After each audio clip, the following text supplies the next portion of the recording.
This is KSUT Public Radio, and regional news is next. When President Trump drastically cut Bears Ears National Monument on Monday, he also undid years of collaboration with several indigenous nations. For the Mountain West News Bureau, David Condos has more from Utah. The Bears Ears Commission was created along with the monument by President Obama a decade ago. It was a first-of-its-kind partnership between federal agencies and 5 tribes to incorporate Native knowledge into the monument's management. Trump's proclamation cut Bears Ears' size by 91% and terminated that commission entirely. Davina Smithy-Jasa is a member of the Navajo Nation and the Bears Ears Intertribal Coalition. She says the administration did not consult local tribes at all about this major change. But she says a proclamation won't end tribes' long-standing connections to their ancestral home. You can abolish a commission, you can redraw a boundary, but you cannot erase our prayers from this land. You cannot erase us. We are still here. And Smithy-Jasa says tribal advocates will continue to speak up about protecting the Bears Ears region. I'm David Condos in St. George. A combination of western wildfires and summer heat is contributing to concerns about air quality. The Mountain West News Bureau's Yvette Fernandez has the details. The extreme heat is accelerating chemical reactions that produce harmful ozone, a problem for many major metro areas. And with particulate matter from wildfires, the combination increases health concerns. Jody Bechtel, an air quality specialist with Clark County, Nevada's Department of Environment and Sustainability, says a season-long advisory for ozone and smoke is in place, as hot, stagnant air can contribute to air quality problems. The more stagnant it is, the more the pollutants just build up because there's no way for that pollutant to disperse into the atmosphere and no wind to kind of blow it out. According to Air Now, the federal government site that tracks air quality, large swaths of Mountain West states are blanketed by moderate risk wildfire smoke, with a few regions considered worse, unhealthy for sensitive groups such as those with chronic lung conditions. Yvette Fernandez, the Mountain West News Bureau. A musician in Farmington, New Mexico is channeling his Navajo ancestors to honor those lost in the Long Walk. KSUT's Clark Adamitis has the story of a musical performance that is spread across 4.5 years. 2 years ago, Delbert Anderson, a jazz musician and composer, launched a performance of a piece he calls The Long Walk. The piece consists of just 50 notes that are played over the course of 4.5 years. Alrighty, well, we'll go ahead and get started. In December 2024, Anderson gathered with community members and musicians at an art gallery in Farmington. The performance that night was a single note played for a 30-second interval, a concert D. And those of you who want to participate, you're welcome to sing the note as well. You can hold the note as long as you want. Some people just do a simple bop, and that's it. Each note of the composition comes every month or two over the span of 1,674 days. That's the length of time Navajo people were forced from their homeland from 1863 to 1868 by the U.S. government.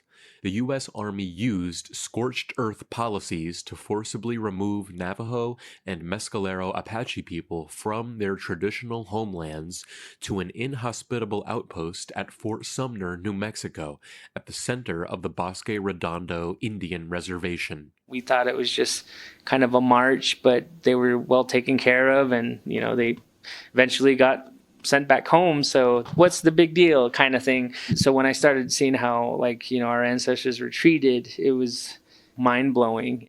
Anderson has woven cultural history into his avant-garde performance.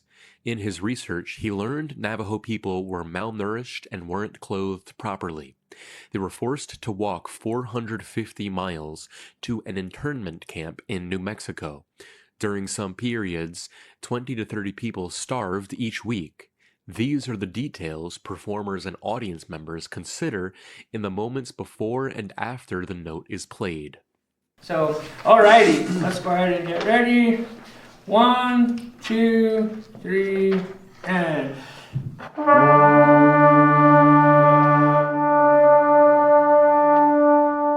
Anderson says that his Long Walk project received a grant from the Creative Capital Foundation.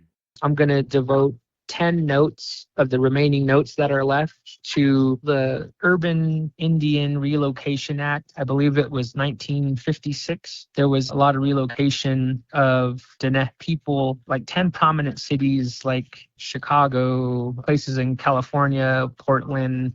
Anderson's plan with the funding is to bring the Long Walk performance to each city that Indigenous people were brought to as a result of the Indian Relocation Act of 1956. The idea was to have these Long Walk notes presented in those areas of the relocation areas. We partner with an Indigenous organization and a non-Indigenous organization, and we try to bring the two together to create this almost like ceremonial type.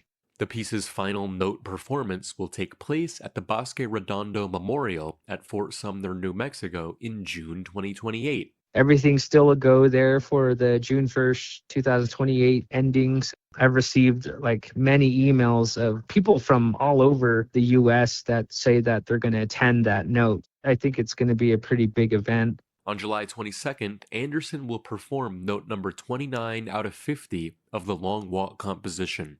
For KSUT News, I'm Clark Adamitis. The federal government is trying to return management of the threatened grizzly bear back to the states. The governors of Wyoming, Idaho, and Montana, along with Secretary of the Interior Doug Burgum, announced the plan yesterday afternoon. Wyoming Governor Mark Gordon said of the endangered species list, "It's not a Dean's List. And why I say that is it's time that this bear graduates. It has excelled in its recovery." The proposal applies to about 2,000 bears in the lower 48 states, and about half of those are in the greater Yellowstone ecosystem. A shuttered prison in Weld County is set to reopen as an immigration detention center. For the Colorado Capital News Alliance, Kyle McKinnon brings us this report. The Hudson facility is about 30 miles northeast of Denver.